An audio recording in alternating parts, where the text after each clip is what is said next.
अच्छा, हम लोगों ने ना डिस्कस कर लिया था सेल मेम्ब्रेन को, स्टार्ट किया, ठीक है।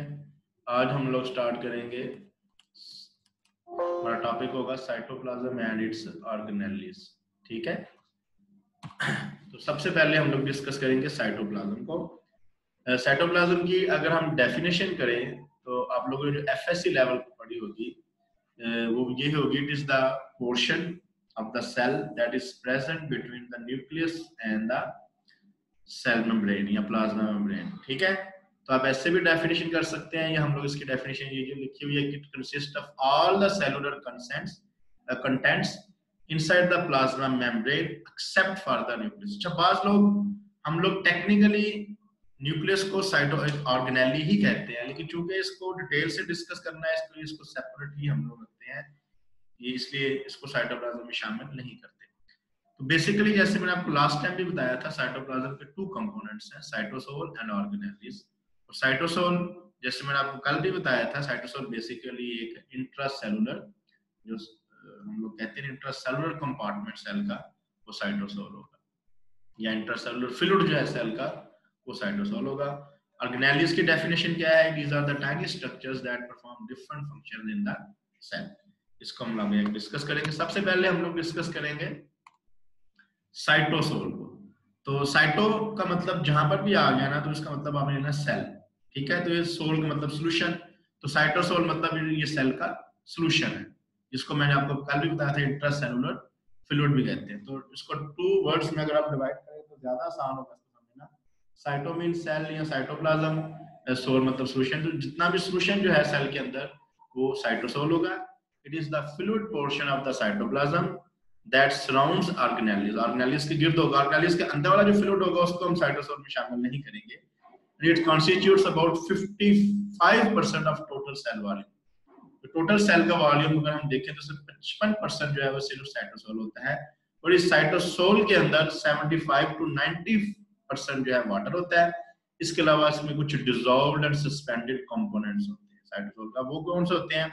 जो डिसॉल्व्ड और सस्पेंडेड कंपोनेंट्स हैं, इसमें आयंस हैं, ग्लूकोज है, अमीनो एसिड्स हैं, फैटी एसिड्स हैं, प्रोटीन्स हैं, लिपिड्स हैं, एटीपी हैं एंड कुछ वेस्ट प्रोडक्ट्स हैं। ये सारे के सारे डिसॉल्व्ड सब्सटेंसेस हैं जो कि साइटोसोल के अंदर मौजूद होते हैं, ठीक है। इसके अलावा कुछ ऑर्गेनिक मॉलिक्यूल में भी है, इसमें मौजूद होते हैं, जिसमें लिपिड ड्रॉपलेट्स हैं। लिपिड ड्रॉपलेट्स में नॉर्मली ट्राइग्लिसराइड्स वगैरह होते हैं, और ग्लाइकोजन ग्रैन्यूल्स हैं। ग्लाइकोजन जो है वो आपको पता है कि रिजर्वायर है ग्लूकोज का। ग्लूकोज जब ग्लाइकोजन टूटती है तो ग्लूकोज बनता है। तो ग्लाइकोजन के स्टोरेज मॉलिक्यूल्स जो है वो भी साइटोसोल के अंदर मौजूद होते हैं। इस तरह लिपिड के ड्रॉपलेट्स भी साइटोसोल के अंदर मौजूद होते हैं। ये कुछ वो हैं जो ऑर्गेनिक मॉलिक्यूल। तो क्या क्या होता है, इस कंपोजिशन क्या, अगर आपको शॉर्ट क्वेश्चन आ जाए कि what is the composition of cytosol, तो आप क्या कहेंगे? इसमें 75 to 90% वाटर होता है, कुछ डिसॉल्व्ड सब्सटेंसेस होते हैं। डिसॉल्व्ड सब्सटेंसेस में आयंस हैं, ग्लूकोज है, अमीनो एसिड्स है, फैटी एसिड्स है, प्रोटीन्स है, लिपिड्स है, एटीपी एंड वेस्ट प्रोडक्ट्स हैं।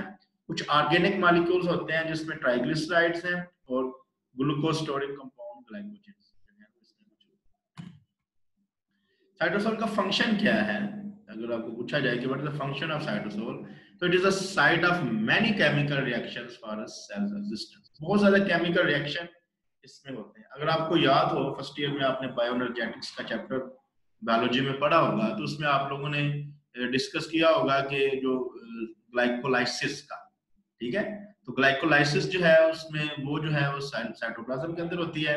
उसके अलावा जो इलेक्ट्रॉन ट्रांसपोर्ट चेन थी और ऑक्सीडेटिव फास्फोरिलेशन थी, वो जो है वो माइटोकॉन्ड्रिया के अंदर होती है। तो एरोबिक रेस्पिरेशन के जो 4 पार्ट्स थे, glycolysis, electron transport chain, oxidative phosphorylation, इस तरह के, ये जो इवन के क्रेब्स साइकिल था शायद एक, ये जो है 4 पार्ट्स होते हैं एरोबिक रेस्पिरेशन। उसमें जो ग्लाइकोलाइसिस का पार्ट था ना, वो साइटोसोल के अंदर होता है।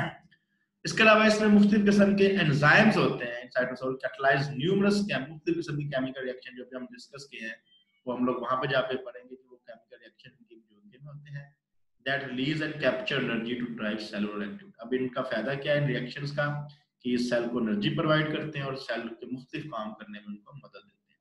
इन addition, some of these reaction provide the building blocks for maintaining cell structure, function and growth। इसके अलावा कुछ रिएक्शंस जो कि साइटोसोल के अंदर होती है, सारी रिएक्शंस की बात हो रही है, वो मुख्तलिफ किस्म के सेल के स्ट्रक्चर को बनने में, फंक्शन को बनने में, ग्रोथ। जैसे आपको एक मिसाल देता हूँ कि सेल साइटोसोल के अंदर जो राइबोसोम्स होता है वहां पे प्रोटीन सिंथेसिस होती है। प्रोटीन सिंथेसिस ज़ाहिर है ये सेल का स्ट्रक्चर बनाती है, सेल का फंक्शन, सेल की ग्रोथ में भी मदद देती है।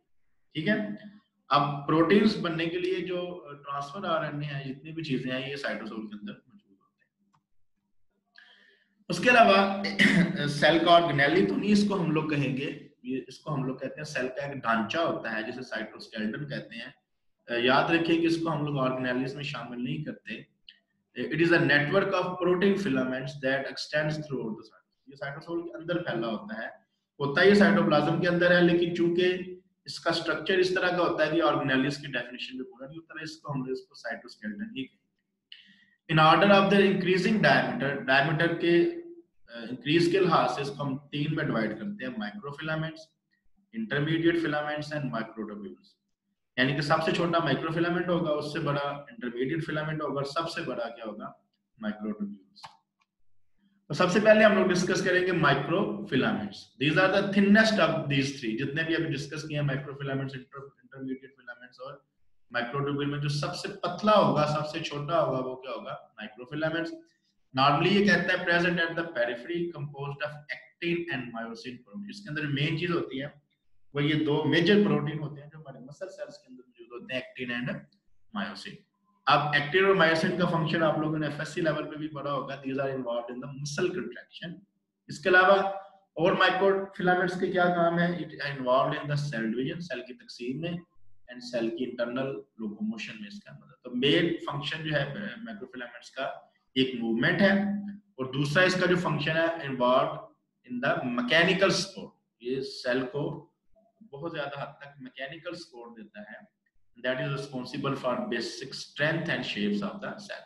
अभी जो मैकेनिकल सपोर्ट से किसको क्या फायदा होगा सेल को, कि ना सिर्फ ये उसको, ये माइक्रोफिलामेंट उसको मजबूती देते हैं, बल्कि मुख्तलिफ सेल की खास शेप बनाने में भी माइक्रोफिलामेंट्स इन्वॉल्व होते हैं। इसके अलावा क्या कह रहा है, they anchor the cytoskeleton to integral proteins in the plasma membrane. ये साइटोस्केलेटन को इंटीग्रल प्रोटीन जो प्लाज्मा मेम्ब्रेन के अंदर मौजूद होते हैं उसके साथ जोड़ते हैं। Microfilaments also provide mechanical supports for the microvilli. Even के मुख्तलिफ किस्म के स्मॉल फिंगर लाइक प्रोजेक्शंस होती हैं जो कि सेल के ऊपर से निकलती हैं, इनको माइक्रोविलाई कहते हैं, जो कि सेल का सरफेस एरिया बढ़ाते हैं, माइक्रो के एब्जॉर्प्शन ज्यादा हो, उनको भी ये सपोर्ट प्रोवाइड करते हैं माइक्रोफिलामेंट्स। अच्छा, इस स्ट्रक्चर में आपको माइक्रोफिलामेंट नजर आ रहे होंगे, ये सारे के सारे इसके अंदर, सेल के अंदर ये जो पेरिफेरी पे मौजूद, देखें ये एक सेल है, सेल की ये पेरिफेरी के अंदर जो मौजूद है वो क्या है, माइक्रोफिलामेंट्स। ठीक है, ये न्यूक्लियस है, ये साइटोसोल होगा, साइटोप्लाज्म, साइटोप्लाज्म की जो पेरिफेरी में ये है माइक्रोफिलामेंट्स। अब ये देख सकते हैं कि ये माइक्रोफिलामेंट, ये बड़ी डायग्राम दिखाई गई है। अब इसने ये देखिए ऊपर से माइक्रोविलाई को सपोर्ट किया हुआ है इन माइक्रोफिलामेंट्स। तो ये ना सिर्फ देखें, ये चूंकि बिल्कुल पेरिफेरी में होते हैं तो ये सेल को मैकेनिकल सपोर्ट भी दे रहे होते हैं। इसके अलावा जैसे मैंने आपको बताया एक्टिन और मायोसिन फिलामेंट होते हैं, तो ये सेल की मसल कंट्रैक्शन में भी मदद देते हैं और सेल डिवीजन में भी मदद। उसके बाद जो दूसरी टाइप है जो इससे बड़े होंगे वो है इंटरमीडिएट फिलामेंट। जैसे मैंने आपको बताया कि ये इंटरमीडिएट है, तो ये माइक्रोफिलामेंट से बड़े होंगे और माइक्रोट्यूब्यूल से छोटे होंगे। These are thicker than microfilaments but thinner than microtubules. Several different proteins can compose intermediate filaments which are exceptionally strong. मुख्तलिफ किस्म के इनमें फिलामेंट्स होते हैं जो कि इसको स्ट्रॉन्ग बनाते हैं। ये कहाँ पे मौजूद होते हैं, found in the parts of cells subject to mechanical stress. उन जगहों में सेल के मौजूद होते हैं जहाँ पे मैकेनिकल स्ट्रेस के चांस हैं। सो फायदा क्या देते हैं, they help anchor organelle such as nucleus and attach cells to one another. तो ये ऑर्गेनेलिस को साइटोप्लाज्म के अंदर मजबूती के साथ जुड़े रहने में, इवन के न्यूक्लियस को भी सेल के अंदर मजबूती से जुड़े रहने में मदद देते हैं। उसके बाद थर्ड टाइप है, ये सबसे लंबे भी होंगे और सबसे लार्जर भी होंगे, ये माइक्रोट्यूब्यूल्स हैं। These are long unbranched hollow tubes composed of mainly, इनके अंदर जो प्रोटीन होगा वो ट्यूबुलिन है। तो माइक्रोफिलामेंट्स के अंदर प्रोटीन था वो था एक्टिन एंड मायोसिन, इनके अंदर ट्यूब्यूल्स के हिसाब से जो प्रोटीन होगा ट्यूबुलिन। तो ट्यूब्यूल्स का मतलब जो होता है लंबा होता है, नाली नुमा होता है, ये हॉलो ट्यूब्स हैं। इनके अंदर मेन स्ट्रक्चर होता है, कहते हैं सेंट्रोसोम, जिसको अभी हम जाके डिस्कस करते हैं।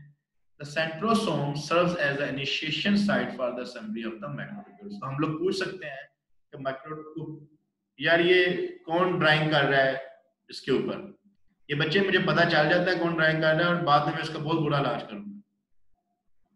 खबरदार स्क्रीन के ऊपर कुछ किया आप लोगों ने। The centrosome serves as an initiation site for the assembly of the microtubules. तो जो माइक्रोट्यूब्यूल्स बनती हैं, पूछे आपसे माइक्रोट्यूब्यूल्स कहाँ बनती हैं, उसकी फैक्ट्री कौन सी है, तो आप कहेंगे वो सेंट्रोसोम है। सो माइक्रोट्यूब्यूल्स का फंक्शन क्या है? These help to determine cell shape. इसका काम भी सेल की shape banana, and function in the intracellular transport of the organelles. Organelles का सेल के अंदर एक जगह से दूसरी जगह जो ट्रांसपोर्ट होना होता है वो उससे मदद देता है। इसके अलावा सच एज एक्सक्रीटरी वेसिकल्स हम लोग पढ़ के आए थे, वेसिकल ट्रांसपोर्ट उसमें मदद देता है। And the migration of chromosome during cell division.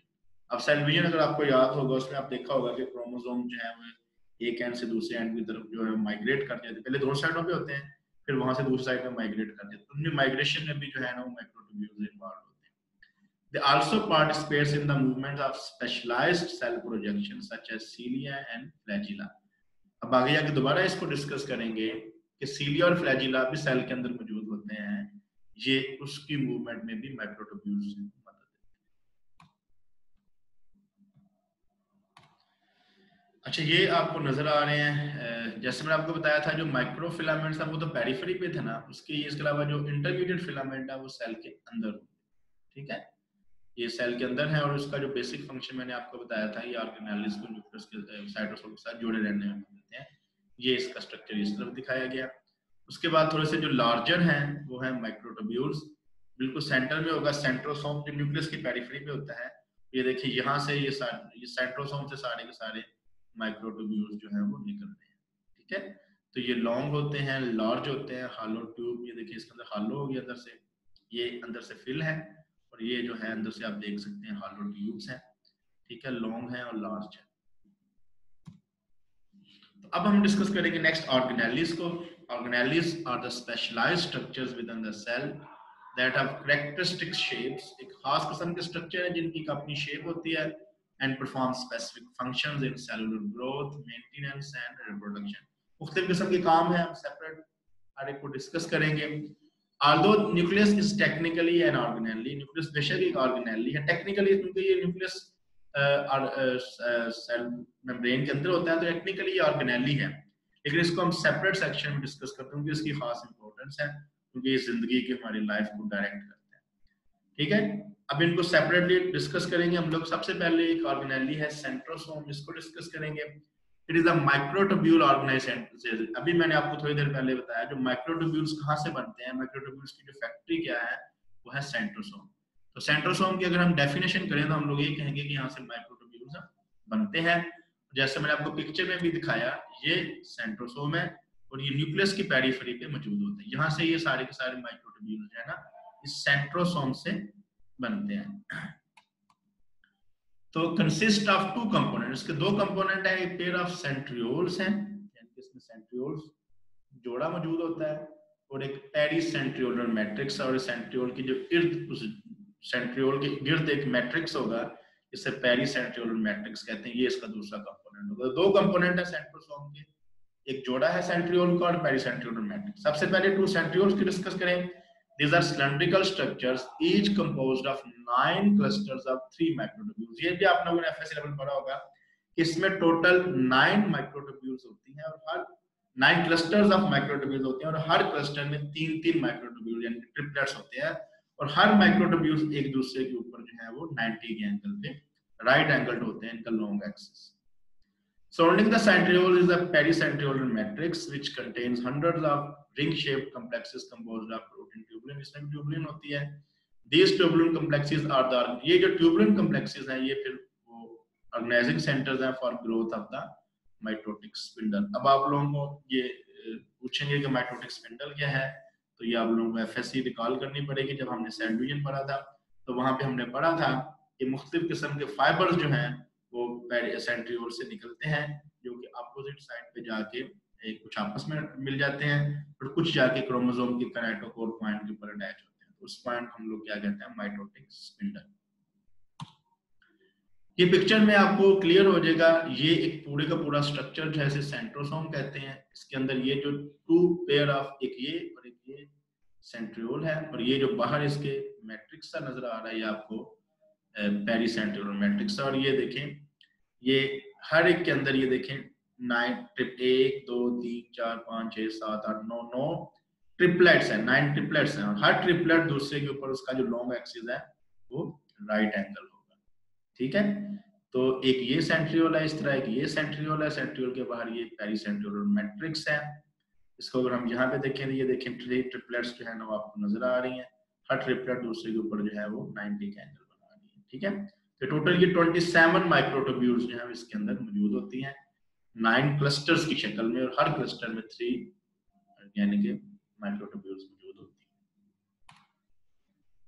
उसके बाद हम लोग डिस्कस करेंगे आज जस्ट सीलिया और फ्लैजेला को डिस्कस करेंगे। उसके बाद हम लोग जो है नेक्स्ट क्लास में बाकी डिस्कस करेंगे ऑर्गेनेलिस को। सीलिया क्या है? These are the numerous short hair-like projections that extends from the surface of the cell involved in the internal cell motion। ये हमारे हेयर्स की तरह के प्रोजेक्शंस हैं जो कि सरफेस ऑफ द सेल से निकलते हैं, फिर सेल की इंटरनल मोशन में मदद देते हैं। Each cilium contains a core of 20 microtubules surrounded by a plasma membrane। अब हर सीलिया के अंदर 20 माइक्रोट्यूब्यूल्स होती हैं, हर सीलिया के अंदर 20 माइक्रोट्यूब्यूल्स हैं मौजूद होती हैं। अब these 20 microtubules are arranged with one pair in the center surrounded by 9 clusters of the two fused microtubules। अब ये वहां पे हमने पढ़ा था कि वो जो है उनके अंदर जो माइक्रोट्यूब्यूल्स हैं वो ट्रिपलेट्स की शक्ल में, लेकिन यहाँ पे आप देख सकते हैं वो कहता है पेड़ की शक्ल में, यानी कि 2 की शक्ल में होंगे, और हर यानी होंगे 9 क्लस्टर्स ही, लेकिन हर एक में 2-2 माइक्रोट्यूब्यूल्स जो है ना मौजूद होंगे 20 माइक्रोट्यूब्यूल्स के अंदर ऑफ टू फ्यूज माइक्रोट्यूब्यूल्स। कहता है ईच सीलियम जो है वो इसकी एक बेसल बॉडी होती है, और बेसल बॉडी वो पॉइंट है जिस पॉइंट के ऊपर वो प्लाज्मा मेम्ब्रेन के साथ अटैच हो, यानी कि सीलिया ऊपर तो ज़ाहिर इसका फ्री एंड होगा, नीचे से जो प्लाज्मा मेम्ब्रेन के साथ अटैच होगा with the help of basal body. Many cells of respiratory tract, for example, have hundreds of cilia। हमारी जो रेस्पिरेशन है उसके अंदर सैकड़ों जो है वो सीलिया मौजूद होते हैं। यहाँ पे इनका फंक्शन क्या है? They help to sweep foreign particles trapped in mucus। अब हमारे सांस के रास्ते को फॉरेन पार्टिकल्स अंदर आ भी जाए तो उसको वो अवे फ्रॉम द लंग्स से बाहर की तरफ जो है ना वो भेजते हैं। तो हमारे रेस्पिरेटरी ट्रैक्ट में सीलिया मौजूद होते हैं, कोई भी आने वाले फॉरेन पार्टिकल को वापस जो है ना वो बाहर भेजते हैं लंग्स की तरफ, नोज की तरफ। उसके बाद फ्लैजिला आ जाता है। फ्लैजिला बेसिकली आप सोच रहे होंगे कि फ्लैजिला तो कभी हमने पढ़ा था बैक्टीरिया के अंदर होता है, यूग्लिना के अंदर होता है। हमारी बॉडी में भी एक सेल ऐसा है जिसके अंदर फ्लैजिला मौजूद होता है, उसी को हम लोग डिस्कस करेंगे।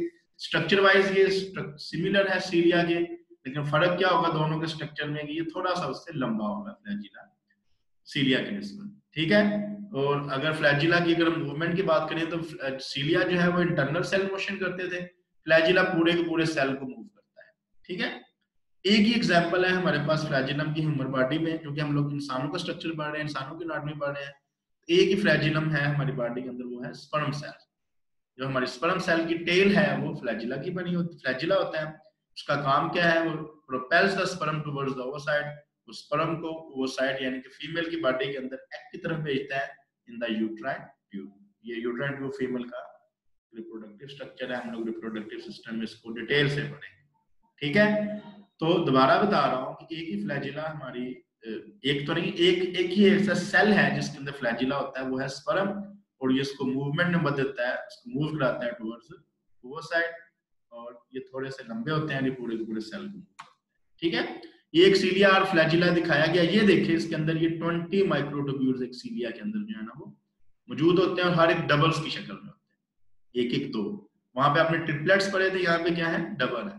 तो ये हम काउंटिंग में है, टोटल कितने माइक्रोट्यूब्यूल्स इसके अंदर मौजूद होते हैं? 20 एक सीलिया के अंदर, जो कि पेयर्स की शक्ल में होते हैं हर एक। ठीक है, यहाँ से ये बाहर में निकले, आपको 20 माइक्रोट्यूब्यूल नजर आ रहे हैं। ये वो पॉइंट है प्लाज्मा मेम्ब्रेन जिसके साथ ये इसके साथ अटैच होंगे। अब जिस पॉइंट के ऊपर ये अटैच होंगे, इस पॉइंट को हम लोग बेसल बॉडी कहते हैं, जिस पॉइंट के ऊपर ये उसके साथ अटैच। ठीक है, और ये प्लाज्मा मेम्ब्रेन यहाँ पे आपको दिखाई गई है। ठीक है, तो चाहे सीलिया हो चाहे फ्लैजिला हो, स्ट्रक्चर दोनों का सेम है। ये एक सीलिया दिखाए गए हैं हमारी रेस्पिरेटरी ट्रैक्ट में, ट्रेकिया में दिखाए गए हैं, ठीक है। ये देख सकते हैं आप, हेयर लाइक प्रोजेक्शंस हैं, ये आने वाले फॉरेन पार्टिकल्स को ट्रैप करके वापस भेजते हैं, ठीक है।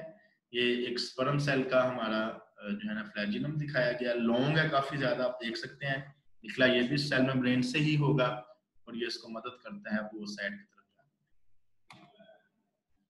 तो ये हमारा आज के ना टॉपिक जो है ना वो एंड हुआ। इससे रिगार्डिंग कोई